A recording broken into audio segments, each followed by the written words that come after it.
नहीं मैं ये नहीं मानता हूँ कि ये जाहिलों का देश है, ऐसा नहीं है।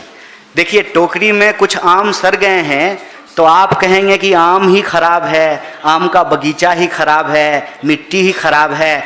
इस निराशा में जाने की जरूरत नहीं है। हम तो इस प्रेस कॉन्फ्रेंस के माध्यम से देश को यही कह रहे हैं कि अवसाद में जाने की जरूरत नहीं है, क्योंकि ये विफलता आपकी नहीं है। अगर ये किसी और की गलती को आप अपनी गलती मान लेंगे तो आप अवसाद में जाएंगे, निराशा में जाएंगे, डिप्रेशन में जाएंगे। आज स्टूडेंट के साथ 3 बड़ी समस्या है।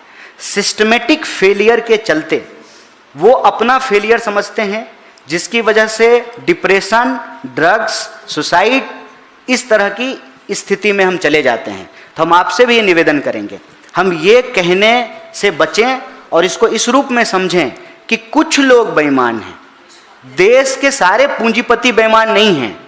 प्रधानमंत्री जी का मित्र जो है वो चोर है, उसके ऊपर केस हुआ है और उसके ऊपर केस होने का ही नतीजा है कि ट्रम्प के सामने इनकी घी बंद जाती है। वो पुराना रिकॉर्ड होता था ना गाने का, बीच में अटक जाता था, उसी तरह से जो है ना ये अटक गए हैं।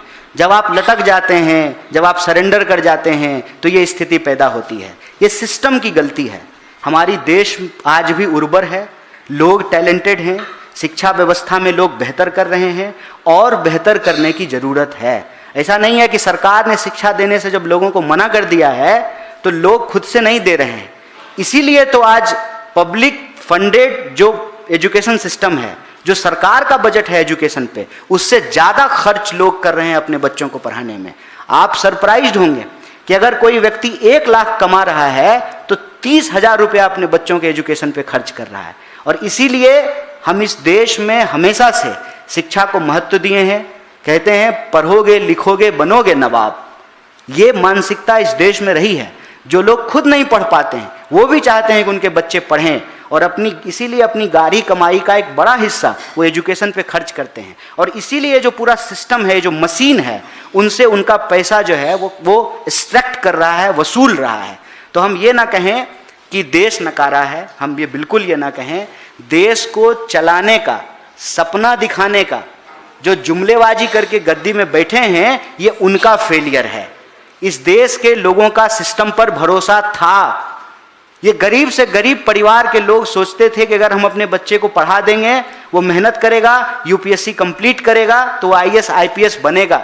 इस देश में आईआईटी की क्रेडिबिलिटी है, इस देश में एम्स की क्रेडिबिलिटी है, इसीलिए वहां पहुंचने की मारामारी है। अगर ये भरोसा नहीं होता, ये public funded education system performing नहीं होते, अच्छा आईआईएम नहीं होता, अच्छी आईआईटी नहीं होती, यूपीएससी नहीं होता, बीपीएससी नहीं होता, जेएनयू नहीं होता, जामिया नहीं होता, इलाहाबाद यूनिवर्सिटी नहीं होता, तो ये सपना भी नहीं होता। ये सपना जो आज बाजार में बेचा जा रहा है, इसीलिए बेचा जा रहा है कि ये परफॉर्मिंग इंस्टीट्यूशंस हमारे देश के लोगों ने ही बनाया है और हमारे देश के इंजीनियर पूरी दुनिया में जाकर के अपना नाम कर रहे हैं। हमारे देश के डॉक्टर पूरी दुनिया में जाकर के अपना नाम कर रहे हैं। तो हम ये ना कहें कि देश खराब हो गया है, देश के लोग नकारे हैं। यही अवसाद की वजह होती है। गलती कुछ लोगों की है, उन पर यह दोष देने की जरूरत है। और इसीलिए हमने कहा पर्ची वाले प्रधानमंत्री के राज में पर्चा लीक हो रहा है, हमको इस पे फोकस रखने की जरूरत है। दोनों बात है। कन्हैया, मेरा सवाल है, मेरा नाम तेजपाल सिंह है। 8th क्लास की बुक मेरे पास में है, मोबाइल पर है भी। जो ये 3 लैंग्वेज फार्मूला लेके आ रहे हैं सीबीएसई, आपको पता ही होगा। और हिंदी हमारी मेन भाषा, हिंदी और संस्कृत, और तीसरी भाषा इंग्लिश को फॉरेन लैंग्वेज में डालना है। अच्छी बात है, मैं उसमें डिबेट में नहीं आना चाहता। सवाल ये है कि हिंदी तो कम से कम बेहतर हिंदी सिखाई जानी चाहिए। मैं आपको 2 उदाहरण दे रहा हूँ कि अपयश का जो प्रोनाउंसिएशन है, समानार्थी वर्ड है, वो अपवाद दिया है 8th क्लास में।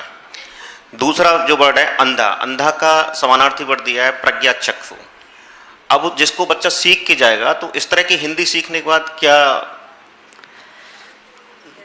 देखिए फिर ये बात वहीं पहुंच जाती है। नाकाबिल लोग, नकारे लोग जब व्यवस्था को चलाने की जिम्मेवारी उनको मिल जाए तो ऐसे ही परिणाम आते हैं। योग्यता जरूरी होती है, अनुभव जरूरी होता है। यह सरकार ऐसी है कि जिसको क्रिकेट खेलने नहीं आता है ना, वो बीसीसीआई चला रहा है।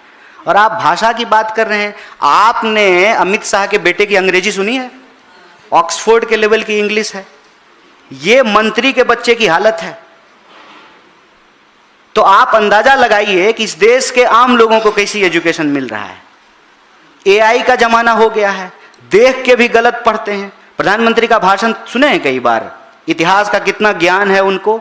टेलीप्रॉम्प्टर लगा करके झूठ बोलते हैं, किसी को किसी के साथ बिठा देते हैं, कबीर को नानक के साथ बिठा देते हैं। ये इतिहास आपने सुना है। ये सारी चीजें पैदा कहां से होती है? ये सारी चीजें पैदा होती है जब हम नकारेपन को सेलिब्रेट करने लगे, जब हम मूर्खता को सेलिब्रेट करने लगे, जब हम अयोग्यता को नगारे बजा करके स्वागत करना शुरू करते हैं। प्रधानमंत्री ने कहा था ना, हम हार्वर्ड नहीं हार्ड वर्क वाले हैं। क्या उन्होंने शिक्षा व्यवस्था पे मजाक नहीं उड़ाया था? वो उन्होंने कहा था ना कि मैं पढ़ता नहीं हूं, मैं ऐसे देखता हूं, फोटोजेनिक मेमोरी है। कहा था कि नहीं कहा था? जब प्रधानमंत्री ऐसा होगा, उसका प्रधान कैसा होगा? उसका प्रधान फिर ऐसा ही होगा कि कह रहा है कि पूरा पेपर लीक नहीं हुआ है, थोड़ा पेपर लीक हुआ है। जैसे नल से थोड़ा थोड़ा पानी नहीं निकलता है। ये सरकार चला रहे हैं कि प्लम्बर की दुकान चला रहे हैं? आप इस पूरी की पूरी मानसिकता को देखिए, और उस मानसिकता का नतीजा क्या है? शिक्षा को खरीदने बेचने की वस्तु बनाई गई, सपना देखने को गुनाह बनाया गया, आम लोगों का भरोसा सिस्टम पर से उठ गया। नतीजा जो चोर थे उनका मनोबल बढ़ गया। आप मुझे बताइए कि विधायक खरीदने वाले चोर को जब आप चाणक्य कहेंगे तो चोरों का मनोबल बढ़ेगा कि नहीं बढ़ेगा? चोरों के बीच में कंपटीशन होगा, जो ज्यादा चोरी करेगा वो उतना बड़ा मंत्री बनेगा। क्यों चाणक्य कह रहे हैं विधायक चुराने वाले को? और जब चाणक्य विधायक चुराएगा तो वसूलेगा किससे? आप ही से तो वसूलेगा। फिर पेट्रोल डीजल का दाम बढ़ेगा, क्योंकि एमएलए खरीदने में बहुत पैसा खर्च हो गया है। जब सरकार विधायक चुरा करके बनाया जाएगा, जब सांसद जो है सीट चोरी करके बनाए जाएंगे, वहां तो पेपर चोरी होगा। और जो एनटीए के डायरेक्टर हैं, जो तमाम रिस्पॉन्सिबल लोग हैं, उनको मालूम है कि एक तो हल्ला नहीं होगा। हल्ला तो तभी होगा ना जब देश का कम्युनिकेशन सिस्टम इस पे कोई डायलॉग शुरू करेगा।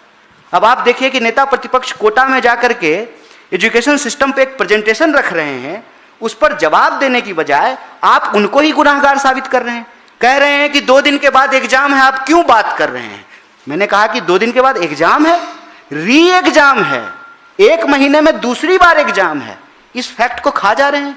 इस फैक्ट को खा जा रहे हैं कि एनटीए का जो डायरेक्टर है उसका आरएसएस बीजेपी से संबंध है, और उस एनटीए पे हर साल सवाल उठा है। क्या ये सिर्फ इस बार पेपर लीक हुआ है? पिछले बार भी पेपर लीक हुआ, उससे पिछले साल भी पेपर लीक हुआ।